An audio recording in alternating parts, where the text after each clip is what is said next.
Welcome to Tech Talk, the show where we talk all about the latest tech, engineering and innovation in the world of Formula One. And this time we're going to be talking all about DRS, or as it's officially known, the drag reduction system. DRS has been with us for about 14 years, and like all teenagers, it's had, well, it's fair to say, a few difficult moments over its existence. However, before we get into the detail of DRS itself, I think it's worth just mentioning that 14 years perhaps doesn't tell the full story. Back in 1968, wings were first fitted to Formula One cars, and those rather odd-looking wings in the high stilt version and the later, slightly more nice-looking wings that were fitted to the cars were actually driver adjustable. Drivers could crank up the wings to get maximum downforce in the corners and then lean them off down the straights to reduce drag and have a top speed boost.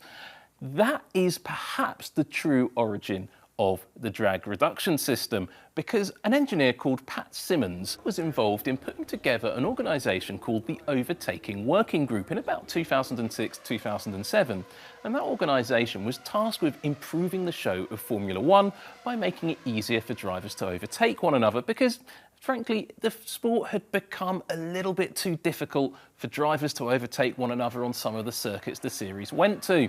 That was down to the overall aerodynamic concept of the cars at that time. Lots of sticky uppy bits, lots of fiddly designs and devices. Well, perhaps Simmons was inspired by a picture he had on his wall as a child of the Lotus 49. He believed that was one of the best looking racing cars of all time, and of course it had that driver adjustable bodywork. And for the 2009 system, the Overtaking Working Group introduced a new rule that all cars could have driver adjustable front wings. Going down the straights, the drivers could have the front wings leaned out to reduce drag, then they could crank them up for the corners to increase downforce. Problem is, it didn't really work very well, and the idea was abandoned after the first few races, but you did get the weird spectacle of a few cars going out in free practice in qualifying with one side of the wing sticking up and the other side of the wing sticking down. That didn't really work too well, so as I say, it was all abandoned. The following season, though, McLaren came up with a clever idea. It was spotted by a technical journalist right at the start of the pre-season test, and on the front of those silver McLarens there was a small duct on the F of a sponsor's logo. Nobody really knew what it was at first. It couldn't have been for driver cooling, it was in the wrong location, and also there was another driver cooling duct on the tip of the nose of the car.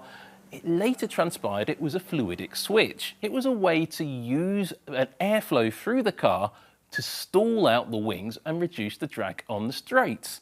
The FIA got wind of this eventually and banned the solution for the following year, but the idea was stuck in their head that reducing drag for straight lines, increasing downforce for the corners was actually quite a good idea.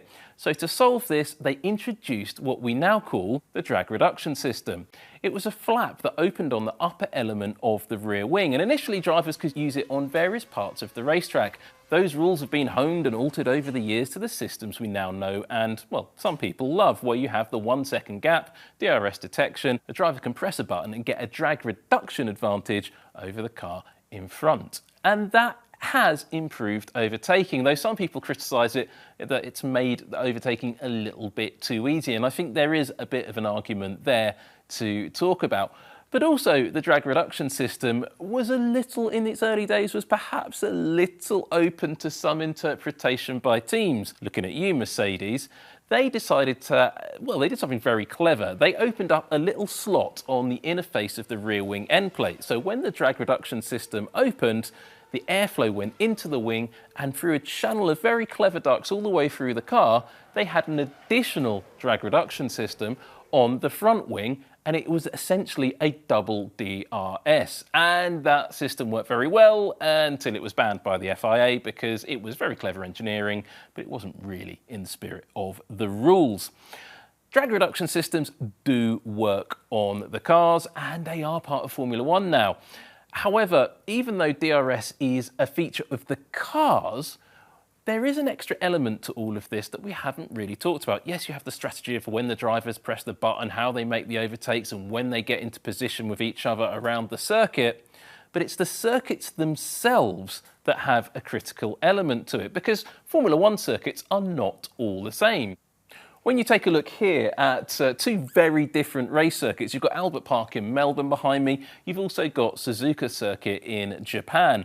Albert Park, 4 DRS zones around the lap. Suzuka, just 1. Now, I was absolutely convinced that there was a DRS zone down the west stretch at Suzuka, but apparently there isn't one. It seems like a logical place to put a DRS zone, but there's not one there. And then if you think about other circuits around the world, maybe the DRS zones aren't exactly as you'd expect. And to explain a little bit more about how the FIA determine where the DRS zones are placed on every race circuit around the world, well, we put the questions to the man who makes the decision, Olivier Hulot. Well, first we look at what's physically, it depends on the circuit layout. So physically, we target straight lines. So there are circuits with more straight lines or less, so that's one aspect. Then we look at the toe effect. Sometimes, if you take Shanghai with a very long straight, there's quite a big toe effect before you get to the activation point. And we reduce a little bit the DRS zones to compensate for that. We look at car stability, so that's one for safety aspect. So for example, we will not put a DRS on a high G corner. And we look at some specific features of circuits like Eau Rouge in Spa and things like that, which will affect where we decide to put DRS zones. Are there an optimum number of zones, and how many is too many? It really depends on the circuit layout. For example, in Melbourne there are 4 zones. In Singapore as well, it allows it. In Suzuka, 1 zone. It depends also on the overtaking potential of circuits. So we decide based on technical aspects and also sporting. And is it purely an FIA decision, or is it done in conjunction with race organisers? No, it's a very collaborative, iterative process. So at the FIA, we have a technical department involved. We got the sporting department people, my colleagues involved. We work with F1.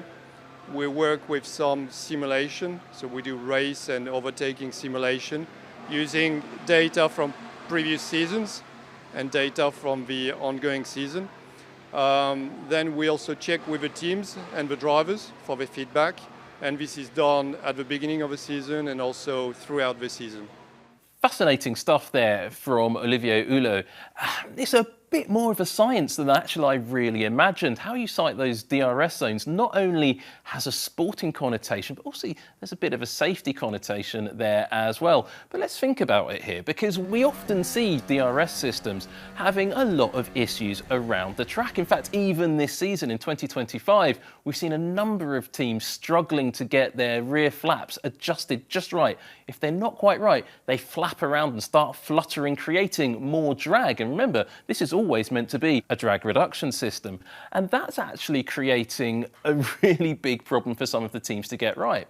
And in fact, actually, over the seasons, we have seen situations where DRS has failed out on track. And at high speed, crashes can result because the driver loses all of their rear downforce and the balance shifts around the car, and that can lead to huge accidents.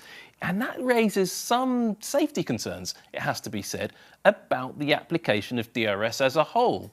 And to address those concerns, well, let's put those questions once again to Mr. Hulot. We're very conscious of not destabilizing the car under high lateral loads. So for example, if you take Zandvoort with the banking, we have 2 options, or we had 2 options the way we look at it. We had the option to enable DRS before the banking or after, but not during the banking, because basically the effect on the car would be too much, so we avoid that. And to maximize performance, because in Zandvoort the straight is fairly short, we decided to activate before the banking. Another aspect is we avoid zones where leading into a high-speed full throttle corner, because the driver has to deactivate the DRS, so to close the DRS, and basically for safety reasons we avoid that. It's really good to get a proper insight to how this all works from the FIA's point of view, and for a governing body to determine all of these little details about how the drag reduction system actually is applied in a race weekend. It's a great insight, quite frankly. But the question that some people still ask is, does it really work? Well, the answer's pretty simple. Absolutely, yes, it does work. If you look at this data from George Russell taking on George Russell at the Singapore Grand Prix last season, you can see a lap where Russell in red had DRS available compared to a lap where Russell in blue didn't have DRS available. In all 4 zones, you can see on that speed trace in the middle of this overall data output, you can see how much faster at the end of the straights Russell was with DRS when you compare it to without DRS. Now imagine George Russell was racing George Russell around Singapore, and George Russell in blue was being raced closely by George Russell in red. Well, George Russell in red beat George Russell in blue. Perhaps that's why Lewis Hamilton switched to Ferrari at the end of the season. But ultimately, there's been a lot of reports about the premature, perhaps, demise of DRS. DRS is going to be no longer part of Formula One in 2026, if you read certain reports. But they're not quite accurate, are they? Because in 2026, Formula One cars will have a drag reduction system, but they just won't be called that. You're going to have adjustable front and rear wings that work in different modes, but they work in that pure sense of reducing drag on the straights and increasing downforce in the corners. And it's going to be really interesting to see how the FIA and how the teams and how the drivers use this new design, this new concept throughout next season in Formula One.